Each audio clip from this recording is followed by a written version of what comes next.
اعوذ باللہ من الشیطان الرجیم بسم اللہ الرحمن الرحیم سورۃ عبس بسم اللہ الرحمن الرحیم عبس وتولی ان جاءہ الاعمی وما یدریک لعلہ یزکی او یذکر فتنفعہ الذکری اما من استغنی فانت لہ تصدی واما من جاءک یسعی وہو یخشی فانت عنہ تلہی کلا انہا تذکرہ فمن شاء ذکرہ فی صحف مکرمۃ مرفوعۃ مطہرۃ بأیدی سفرۃ کرام بررہ۔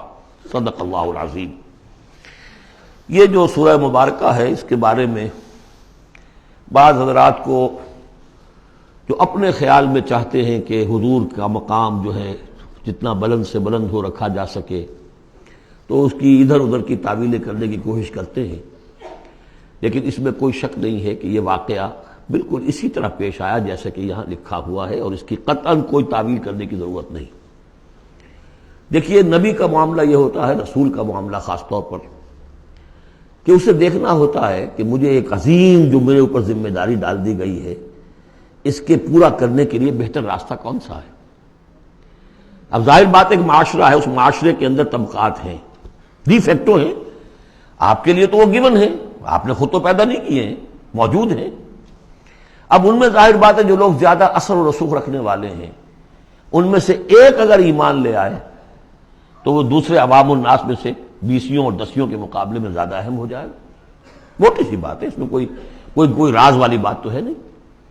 اس لیے حضور نے دعا کی، جھولی پسار کر دعا کی، پروردگار عمر بن الخطاب اور عمرو بن ہشام یعنی ابو جہل میں سے ایک کو تو میری جھولی میں ضرور ڈال دے۔ یہ ایسے لوگ ہیں، اپنے معاشرے میں اثر و رسوخ رکھنے والے ہیں، حیثیت ہے، تکڑے ہیں، تو اگر ان میں سے کوئی ایمان لے آئے تو تقویت حاصل ہوگی۔ تو نتیجہ یہ نکلتا تھا کہ حضور ایسے لوگوں کی طرف زیادہ راغب رہتے تھے، توجہ فرماتے تھے۔ پھر خاص طور پر جو لوگ اپنے ساتھی ایمان لے آئے ہیں، اب یہ کہ ظاہر بات ہے وہ تو اپنے ہی ہیں، آدمی بسا اوقات کوئی زیادتی کر بیٹھتا ہے اپنوں کے اوپر، اور اس کی اپنائیت ہی در حقیقت کہ یہ تو اپنا ہے، اس کو کوئی بات نہیں، سہ جائے گا، برداشت کر لے گا اور یہ سمجھ لے گا کہ اس میں کوئی مصلحت ہوگی۔ تو اگر اس طرح کا رویہ ہو تو یہ بالکل منطقی ہے، سمجھ میں آنے والی بات ہے کہ ایک روز حضور کے پاس کچھ قریش کے سردار بیٹھے ہوئے تھے، گفتگو کر رہے تھے۔ عبداللہ ابن ام مکتوم رضی اللہ تعالی عنہ ایک نابینا صحابی ہیں، وہ آ گئے۔ اب یہ کہ بھارت نابینا تھے، لیکن یہ کہ بہرے تو نہیں تھے، اندازہ تو انہیں بھی ہو گیا ہوگا کہ اس وقت گفتگو ہو رہی ہے کن لوگوں سے ہو رہی ہے، اور جو نابینا ہوتے ہیں اللہ تعالیٰ ان کی کوئی اور ایک رنگ تیز کر دیتا ہے، کمپنسیٹ تو کرتا ہے نا ان کو۔ تو انہیں یہ چاہیے تھا کہ اس وقت وہ خاموش رہتے۔ انہوں نے یہ کیا، بار بار حضور کو اپنی طرف متوجہ کر رہے، حضور ان سے گفتگو کر رہے ہیں اس وقت۔ اس پر کچھ ناگواری کے آثار پیدا ہوئے، حضور کے تیورے پر بل پڑ گئے اور حضور ان کی طرف متوجہ نہیں ہوئے، وہ بددل ہو کر وہاں سے اٹھ کر چلے گئے۔ اس پر پھر یہ کہہ لیجئے حضور کا لفظ عتاب، یہ عتاب نازل ہوا مجھ پر، اس لیے کہ اس کے بعد پھر جب کبھی بھی آتے تھے عبداللہ ابن ام مکتوم تو حضور فرمایا کرتے مرحبا بالذی عاتبنی اللہ فیہ، مرحبا اس شخص کے لیے جس کے بارے میں اللہ نے مجھ پر عتاب فرمایا ہے۔ اب اس میں یہ تعویل کرنا کہ یہ حضور کے مقام تو یہ ہو ہی نہیں سکتا، انہونی بات ہے، ادھر سے ادھر سے، قطعاً کوئی ضرورت نہیں۔ یہ رسول بھی بشر ہوتا ہے، بشر ہونے کے علاوہ میں نے آپ کو بتایا ہے یہ دعوت کا تقاضا ہے۔ اب جو یہ ہمارے اس وقت کے جو ساتھی تھے، غریب جو حضور کے ساتھی تھے، اور جو جن کو پیٹا جا رہا تھا، مارا جا رہا تھا، جو مزدور تھے، جو وہاں کے غلام تھے، ظاہر بات ہے کوئی صاحب حیثیت کوئی شخص ایمان لے آتا تو ان کی تکالیف میں کمی ہوتی، انہیں ایک طرح کی سپورٹ ملتی۔ اس لیے جہاں تک نیت کا معاملہ وہ بالکل ٹھیک تھا۔ البتہ یہ کہ کسی وقت ایسا ہوتا ہے کہ نیک نیتی کے ساتھ بے نیکی کا جذبہ بھی ایک حد اعتدال سے تجاوز کر جاتا ہے، اور یہ قاعدہ ہے کہ حسنات الابرار سیئات المقربین، یہ درجات کی بات ہے، یہ بات عام آدمی کرتا کوئی بات نہیں تھی، یہ بات محمد سے سرزد ہوئی صلی اللہ علیہ وسلم۔ تو اللہ تعالیٰ اپنے بڑے بندوں کی جو ہے چھوٹی خطاؤں کے اوپر بھی ایسا انداز اختیار کرتے ہیں کہ جیسے ان سے بہت بڑی خطا ہو گئی ہے۔ تو یہ ہے سارے مسائل سامنے ہو تو پھر کوئی ضرورت کسی تعویل کی نہیں۔ عبس وتولی، اب بار بار جو انہوں نے متوجہ کیا ہوگا تو حضور کا کہ چہرے پر کچھ تھوڑی سی ناگواری سے شکنیں پڑ گئیں، اور آپ نے ان کی طرف خطاب نہیں کیا، پھر موڑ حکم میری طرف دیکھیے، وہ دیکھ کر پھر یہ ماتھے پر شکنیں لے کر آپ نے پھر منہ موڑ لیا۔ ان جاءہ الاعمیٰ، اس بات پر کہ اس کے پاس ایک نابینا آیا، وما یدریک لعلہ یزکیٰ، اے نبی آپ کو کیا معلوم کہ اسے وہ تزکیہ حاصل کرتا، وہ بلند مقامات آپ کی گفتگو سے استفادہ کر کے اپنے درجات بلند کرتا، اور یذکر فتنفعہ الذکریٰ، یا یہ کہ وہ نصیحت اخذ کرتا، اسے وہ نصیحت مفید ہوتی۔ اما من استغنی، آپ کا معاملہ یہ ہے کہ جو مستغنی ہے، سننے کو تیار نہیں ہے، فانت لہ تصدیٰ، تو آپ ان کے فکر میں رہتے ہیں، آپ ان کے پیچھے اپنے آپ کو ہلکان کرتے ہیں۔ یہ لوگ جو ہیں یہ تو آپ کی بات سننے کو تیار نہیں ہے۔ وما علیک الا یزکیٰ، اور اگر وہ پاکی اختیار نہیں کرتے تو آپ کے اوپر کوئی الزام نہیں، آپ سے پوچھ گچھ نہیں ہوگی۔ واما من جاءک یسعیٰ، اور وہ کہ جو آیا ہے آپ کے پاس دوڑ کر، چل کر آیا ہے، بھاگ کر آیا ہے، وہو یخشیٰ، اس کے دل میں خشیت بھی ہے، فانت عنہ تلہیٰ، تو آپ اس سے کچھ استغنا اور تغافل برت رہے ہیں۔ کلا، ایسا نہ کیجیے، انہا تذکرہ، یہ قرآن تو ایک یاد دہانی ہے، فمن شاء ذکرہ، جو چاہے اس سے نصیحت اخذ کر لے۔ ابو جہل نہیں کرتا، دفع ہو، ابو لہب نہیں کرتا، دفع ہو۔